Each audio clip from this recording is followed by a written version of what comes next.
ಆದೇಶ ಮಾಡೋದು ಐತಿ, ಡಿಆರ್ ಆದೇಶ ಮಾಡಿದ್ದೈತಿ, ಹೈಕೋರ್ಟ್ ಮಾಡಿದ್ದು ಐತಿ, ಹೈಕೋರ್ಟ್ ರೂಲ್ ಮಾಡಿದ್ದು ಐತಿ, ಹೈಕೋರ್ಟ್ ಆಫ್ ಕರ್ನಾಟಕ ಮಾಡಿದ್ದು ರೂಲ್ ಇಡೀ ದೇಶಕ್ಕೆ ಮಾದರಿ ಆಗೈತಿ.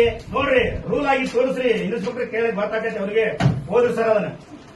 ಈಗ ಕಲ್ಲಪ್ಪ ಕಾಳೆ ಒಬ್ಬನೇ ಕೊಟ್ಟಿಲ್ಲ, ಮುದುಕಪ್ಪ ಬಿಲ್ಲಿಂಗ್ ಅವನು ಕೊಟ್ಟಾನ, ತೋರಿಸ್ರಿ ನಿಮ್ಗೆ ಗೊತ್ತಿಲ್ಲ ಕೇಳ್ರಿ. ಏನ್ ಮಾಡ್ರಿ ಎಲೆಕ್ಷನ್ ಕೇಳ್ರಿ,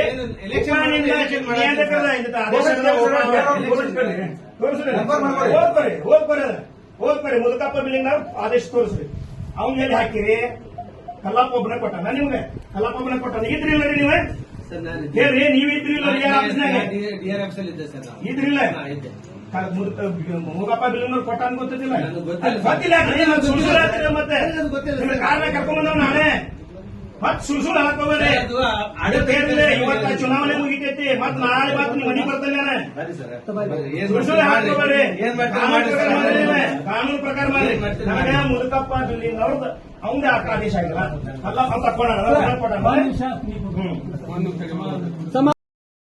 ಸೊಳ್ಳೆ ಮಕ್ಕಳ ಊರಾಗಿಲ್ಲ, ಶಾಲೆ ಸೊಳ್ಳೆ ಮಕ್ಕಳದೇನೋ.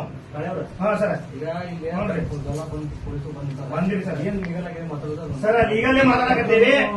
ಸರ್ ಅಂದ್ರೆ ಇವ್ರು ಹೇಳಿದ ಕೇಳಾಕತ್ತೆ ಸರ್. ನೋಡ್ರಿ ಸರ್, ಇಲ್ಲಿ ಕೇಳ್ರಿ, ಪೊಲೀಸ್ ಮಧ್ಯಸ್ಥಿಕೆ ಇಲ್ಲಿ, ಪೊಲೀಸ್ ಮಧ್ಯಸ್ಥಿಕೆ ಇಲ್ಲ, ಅಲ್ಲ ಮಧ್ಯಸ್ಥಿಕೆ ಇಲ್ಲಿ.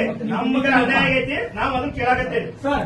ಈಗ ಈ ಕಾಯ್ದೆ ಪ್ರಕಾರ ನೀವು ರಿಜೆಕ್ಟ್ ಮಾಡಿ ಸರ್, ಬರೋದಿಲ್ಲ ಸರ್, ರಿಜೆಕ್ಟ್ ಮಾಡೋದು ಬರೋದಿಲ್ಲ.